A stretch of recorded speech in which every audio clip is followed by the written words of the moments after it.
Hey you guys, this video is by special request, and the request was for me to talk about life after divorce.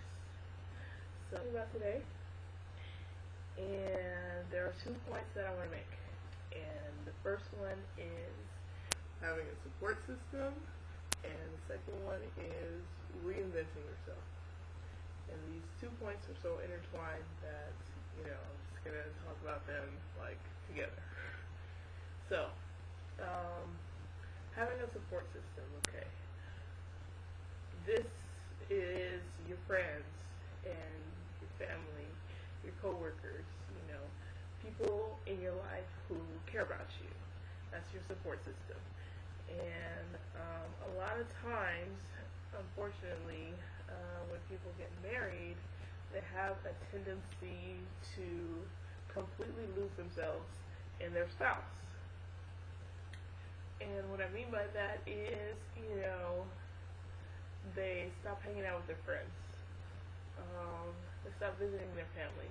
They cut people out, and they totally devote their lives to their spouse. Now, I'm not saying that there's anything wrong with that. If that's what you want to do, that's fine. It's your prerogative. Do what you want. But what I'm saying is, this can turn out to be a bad thing if, by chance, you get divorced.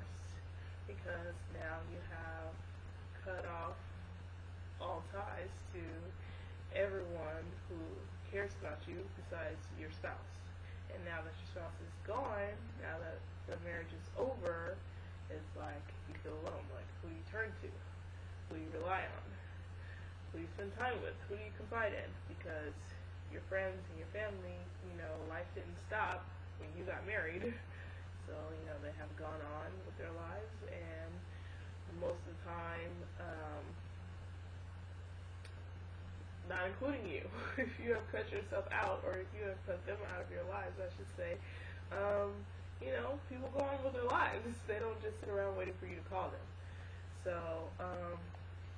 yes, support system.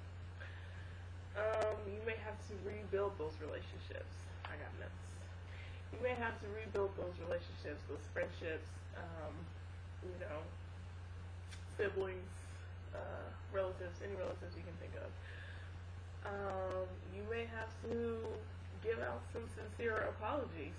You may have to humble yourself and, apologize for not being there when you could have been there, for, your friends and family that you had cut out.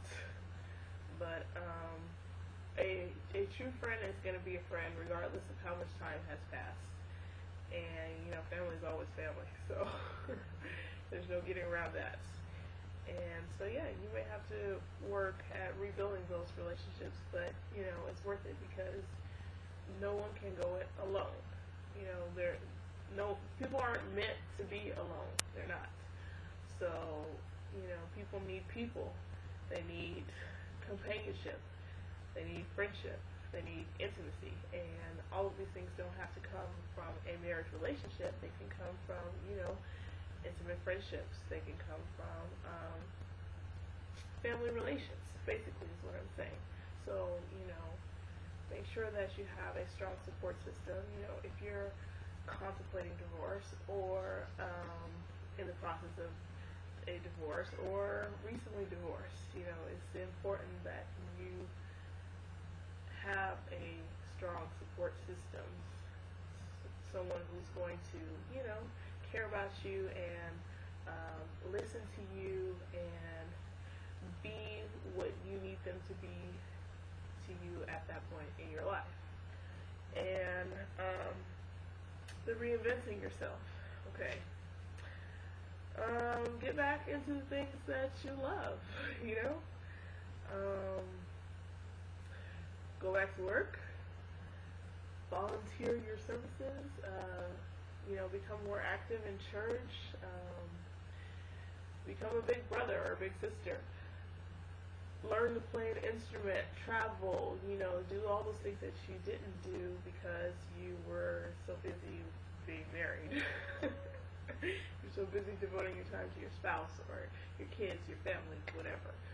Get back into you, learn who you are, what you love, what you like, what you enjoy. Get back into being you. And that will help a lot because, the more idle time that you have, the more idle time that your mind has, the more you have a tendency to dwell on things as to, what could have been, what should have been, what didn't happen, or, those, it's not good to go back into that. I believe in letting the past be the past, and,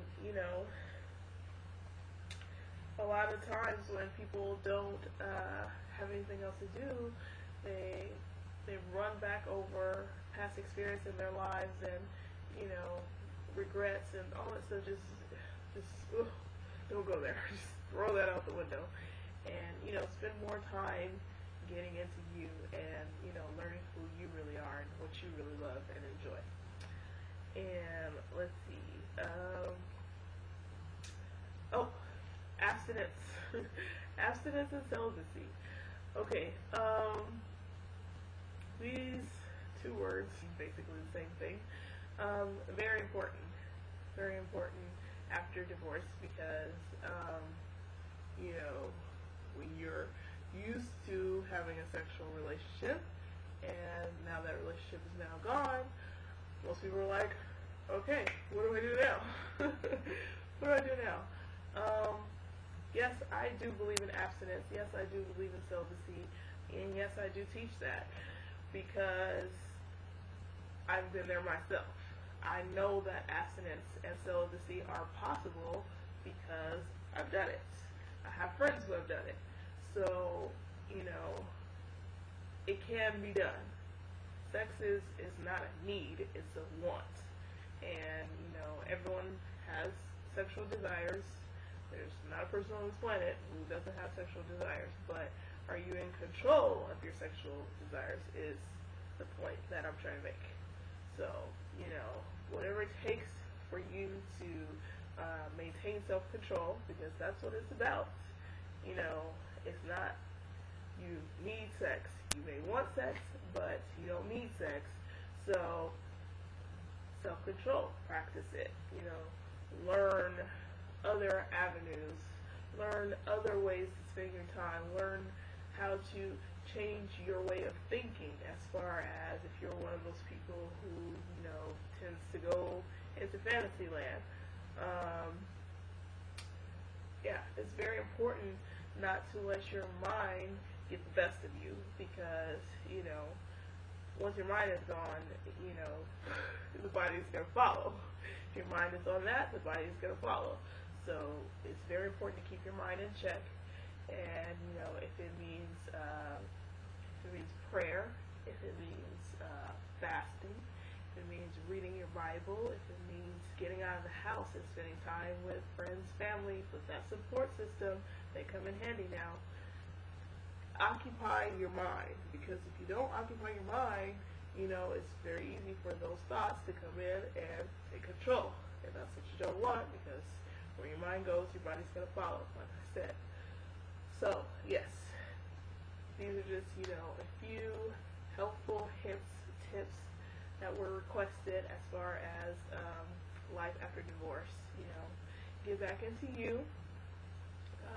Rebuild your support system if necessary, or if it's not necessary to rebuild it, then definitely get more involved with it, because that support system is what is going to help you make it through this to where you are not sitting up depressed, wallowing in regret. Move on. Who said that life is over once you get divorced? I have so many friends who have thought this way, and it's a weird question that my friends have asked me, but a few of my friends have asked me this, like, do you see me differently now that I'm divorced, or now that I'm getting divorced?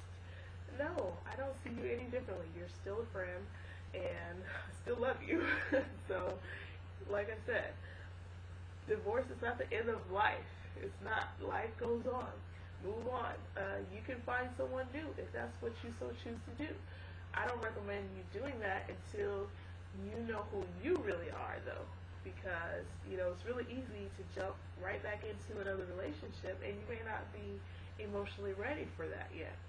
So, like I said, spend some time figuring out who you really are and what you want and what you love, what you enjoy, because a lot of times when we get married, we lose ourselves in our spouse, and that's not good, because then if the marriage ends, the marriage is over, and you wake up like, who am I? You don't even know yourself anymore, because you were so devoted to that person that you lost who you were in the process. So, that's my advice, you guys, and take it or leave it, but I think it's a pretty good advice, so I wouldn't be giving it if it wasn't requested of me. So there you go. I hope you enjoyed the video, and life after divorce is still life. It's still a good life. Life is not over because you got divorced, guys. So don't think that, please. Yeah, so there you go. All right, you guys, take care.